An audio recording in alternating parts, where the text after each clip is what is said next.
안녕하십니까. 진주 아브라함 교회 성도 여러분, 한 주간 평안하셨습니까? 오늘은 스가랴 9장 9절에서 10절 말씀을 찾고 예수님의 구원 통치 세 가지라는 제목으로 말씀을 나누고자 합니다. 먼저 스가랴 9장 9절에서 10절 말씀을 읽어드립니다. 구약 성경 1321쪽입니다. 시온에 따라 크게 기뻐할지어다. 예루살렘에 따라 즐거이 부를지어다. 보라, 내 왕이 내게 임하시나니 그는 공의로우시며 구원을 베푸시며 겸손하여서 나귀를 타시니 나귀의 작은 것 곧 나귀 새끼니라. 내가 에브라임의 병거와 예루살렘의 말을 끊겠고 전쟁하는 활도 끊으리니 그가 이방 사람에게 화평을 전할 것이요 그의 통치는 바다에서 바다까지 이르고 유브라데 강에서 땅끝까지 이르리라. 아멘. 사회적 거리두기를 통해서 코로나19 확산을 저지하자는 사회적 합의를 존중하기 위해서 우리는 오늘도 각자 가정에서 예배를 드리고 있습니다. 많이 답답하시고 또 보고 싶은 성도들도 있겠지만 조금만 참고 기다리면 좋은 날이 올 것입니다. 우리 예수님께서는 나귀 새끼를 타시고 예루살렘에 입성하셨습니다.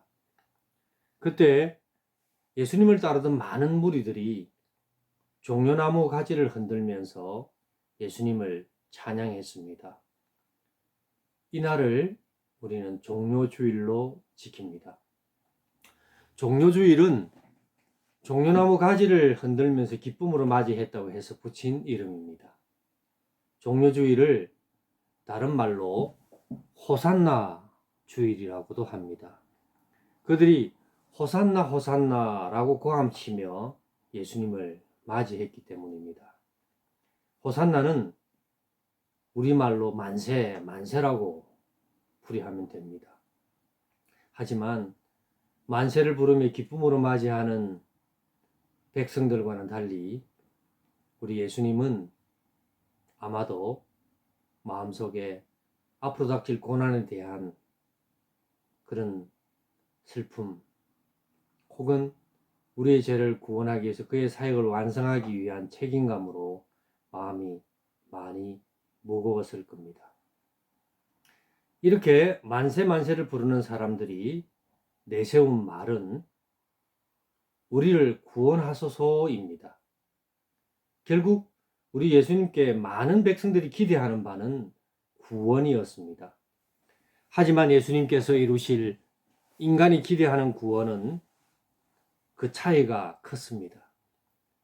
예수님은 인류의 죄에서 건져내어 하나님의 백성으로서 만들 구원을 우리에게 베풀기를 원하셨고 우리 사람들은 정치적, 사회적, 경제적인 구원을 원했습니다.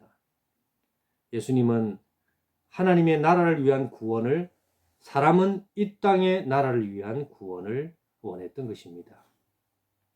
그래서 오늘은 우리 예수님이 원하시는 구원의 세 가지 방법에 대해서 본문의 말씀을 통해 소개해드리고자 합니다. 첫 번째 우리 예수님이 원하시는 구원은 공의로운 통치가 이루어지는 구원입니다.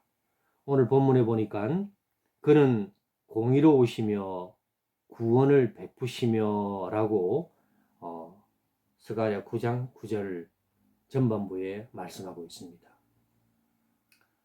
여러분도 잘 아시겠지만 여태까지 우리가 뽑은 대통령이나 국회의원이 언제 공의로운 통치를 한 적이 있습니까? 4월 15일 다가온 국회의원 선거에 저는 전혀 기대감을 갖고 있지 않습니다. 한마디로 그놈입니다. 그 당입니다. 하지만 우리 예수님은 우리를 통치하시는데 공의로운 통치를 하십니다. 공의로운 통치는 혜택받은 자와 소외된 자로 나누어지지 않는 통치입니다. 과연 이런 통치는 어떤 통치일까요? 우리는 이 세상을 사는 동안 한 번도 경험해 보지 못한 통치를 예수님을 통해서 목격하게 될 것입니다. 바로 이사야 11장 6절에서 8절에 보면 그 공의로운 통치의 모습을 잠깐 볼 수 있습니다. 제가 찾은 것을 읽어드리면, 그때 이리가 어린 양과 함께 살며 표범이 어린 염소와 함께 누우며 송아지와 어린 사자와 살찐 짐승이 함께 있어 어린아이에게 끌리며 젖 먹는 아이가 독사의 구멍에서 장난하며 젖된 어린아이가 독사의 굴에 손을 넣을 것이라. 여기서는 힘세도 힘자랑하는 사람이 없습니다. 똑똑하다고 갑질하는 우두머리도 없고, 또 무시당하고 억울하고 서럽지도 않은 그런 통치가 이루어지는 공의로운 통치의 나라, 바로 우리 왕, 우리 주 예수 그리스도께서 통치하는 통치 방법입니다. 그러니 어찌 이러한 통치를 이 세상에서 기대할 수 있겠습니까?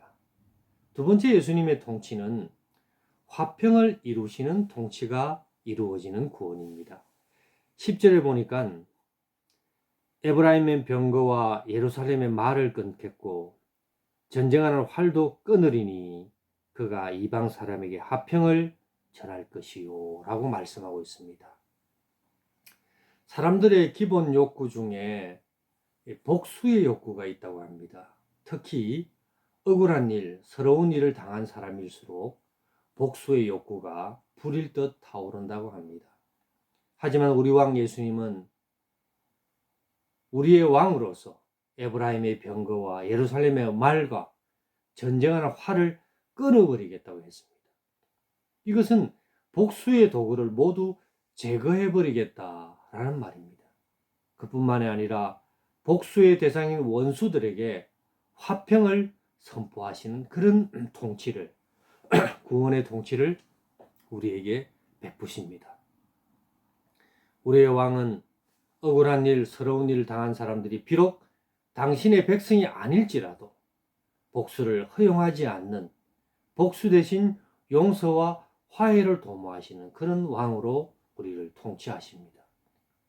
저도 가끔 제 마음에 들지 않는 사람, 못된 짓만 골라 하는 사람을 보면 혼내주고 싶은 마음이 들 때가 많습니다. 여러분도 다를 바 없을 겁니다. 하지만 우리 예수님은 우리에게 이런 마음조차 먹지 않기를 바라십니다.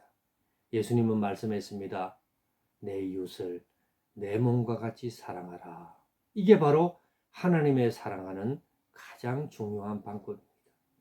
하나님을 사랑하는 것이 제일 큰 사랑이고, 두 번째 사랑은 내 이웃을 내 몸같이 사랑하라. 여러분이나 저나 자신의 몸 얼마나 사랑합니까? 남이 많이 아픈 건 별것 아니지만 내가 조금 아프면 유달리 호들갑을 떨면서 내 몸을 얼마나 사랑하는지 알지 않습니까? 우리가 나 자신에게 관대하듯 타인에게도 그러해야 합니다. 세 번째, 예수님의 구원의 통치는 겸손의 통치로 구원을 이루신다는 겁니다. 9절에 보면 그가 나귀 새끼를 타시고, 나귀의 작은 것 곧 나귀 새끼를 타시고 들어오시는데 그것을 겸손하기 때문에 그리하셨다라고 스가랴 9장 9절 하반절에 말하고 있습니다. 보통 높아지거나 높아지려고 하는 자는 교만해지기 마련입니다. 하지만 우리의 왕으로 오신 예수님은 애초부터 교만과는 거리가 멉니다. 그분은 자신을 위한 통치가 아닌 우리를 위한 통치를 하기 위해 오셨기에 예수님의 모습에서 겸손은 그 자체였습니다. 지금 거리에 나가면 국회의원이 되고자 하시는 분들이 여러분들에게 머리를 조아릴 겁니다. 그러나 과연 그분들이 겸손해서 그러는 것일까요? 예수님과는 차원이 다릅니다. 그분은 국회의원이 되고 나면 언제 그러셨듯이 우리 위에 군림할 분들입니다. 물론 다 그렇다는 건 아니겠죠. 하지만 우리 예수님이 나귀를 타시고 예루살렘에 입성하신 구원의 왕으로 오신 겸손의 모습과는 차원이 다른 겁니다. 우리가 예수님처럼 겸손해질 수는 없겠지만 최소한 겸손해지는 것, 이것이 바로 사순절 그리고 고난주간을 맞이하고 부활절을 맞이할 우리의 자세라고 봅니다. 진주 아브라함교회 성도 여러분, 정리하겠습니다. 종료주일이며 내일부터 고난주간이 시작됩니다. 오늘은 종료주일이죠.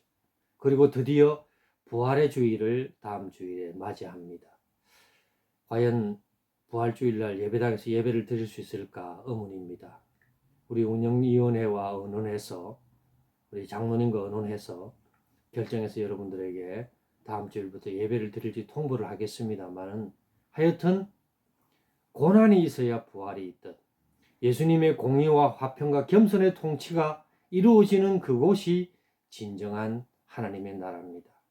우리 하나님 나라 갈 그날까지 혹은 이 세상에 사는 동안에 적어도 예수님의 공평과 화평과 겸손이 통치되는 나라, 그 나라를 구현하기 위해서 저와 여러분 힘쓰고 애씁시다. 예수님을 만세 만세 호산나 호산나라고 반갑게 맞이하는 여러분의 태도에서 공평과 화평과 겸손이 동반되기를 진심으로 축원드립니다. 아무쪼록 몸 건강하시고 다시 뵈는 그날까지 강건하시기를 주의 이름으로 축원드립니다. 감사합니다.